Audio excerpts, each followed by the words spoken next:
A paz do Senhor, irmãos, aqui é a irmã Ana Paula e junto vamos dar continuidade a mais um quadro Mulheres da Bíblia. E hoje a personagem bíblica ela será anônima. Nós sabemos que ao longo de todos esses meses estudando, existem nomes de mulheres que são muitíssimos conhecidas, contidos na Bíblia. E também existem aquelas anônimas, porém ambas, conhecidas ou não, elas têm sua relevância ao longo de todo o contexto histórico da época, que por fim estão descritas nas Sagradas Escrituras, para muito nos ensinar. Meus irmãos, vamos aprender com uma personagem hebreia, uma mulher nobre, uma princesa real, que mesmo pagã foi utilizada como instrumento vivo para abençoar o povo de Deus. O nosso texto de hoje está no capítulo 2 de Êxodo, dos versículos 1 ao 10. Eu convido você para ler juntamente comigo os versículos 5 e 6. Vamos ver o que a Bíblia nos diz. E a filha de Faraó desceu a lavar-se no rio, e as suas donzelas passeavam pela margem do rio. Então ela viu a arca no meio dos juncos e enviou a sua criada que a tomou. E abrindo-a, viu um menino que chorava, e moveu-se de compaixão dele, e disse: dos meninos dos hebreus é este. Aleluia! Bendito seja Deus. Irmãos, o contexto histórico se dá quando, por meio do decreto do tirano Faraó, ele dá ordem para exterminar, através da morte, todo recém-nascido hebreu do sexo masculino. E um bebê foi salvo pelas parteiras ao nascer. Sua mãe, vendo que era formoso ao nascer, permaneceu escondido por 3 meses. E após ser colocado em um cesto de junco revestido de betume e piche, o menino foi lançado nas margens do rio Nilo.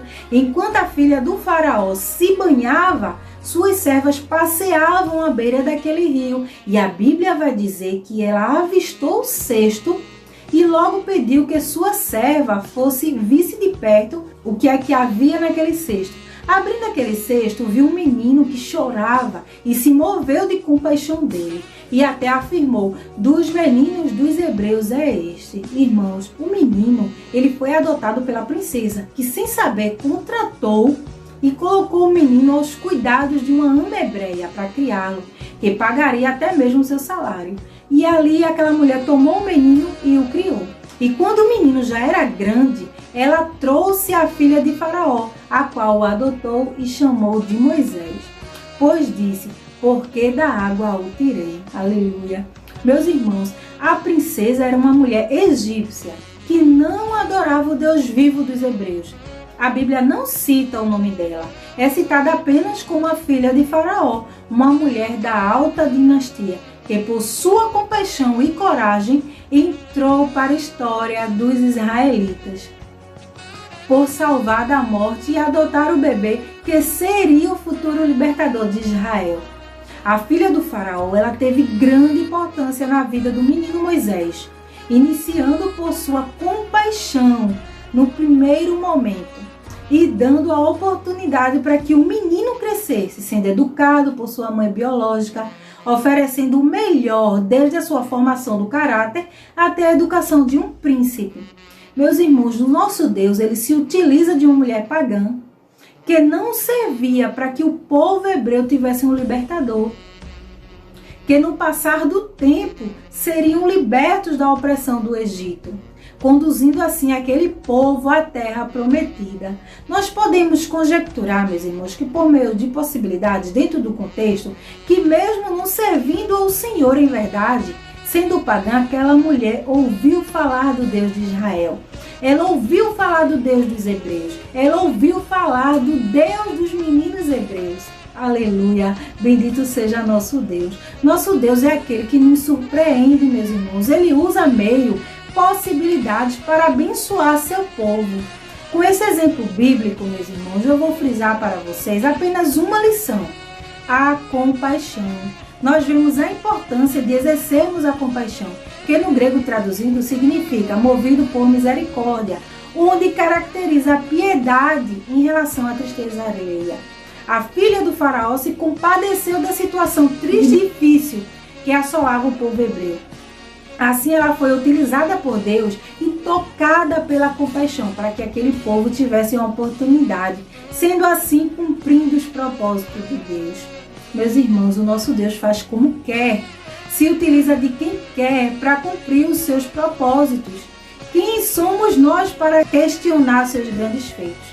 Aquela mulher, mesmo não adorando a Deus, ela foi partícipe, entrando para os relatos bíblicos, porque nosso Deus mostra mais uma vez que Ele não faz acepção de pessoas, que cada um de nós, irmãos, sendo filhos amados por adoção, mediante o sacrifício vicário de Cristo, possamos estar prontos e sensíveis à voz de Deus para ser bênção na vida de outras pessoas, exercendo compaixão, nos comovendo muitas vezes até mesmo pela tristeza dos outros, ajudando no que for preciso.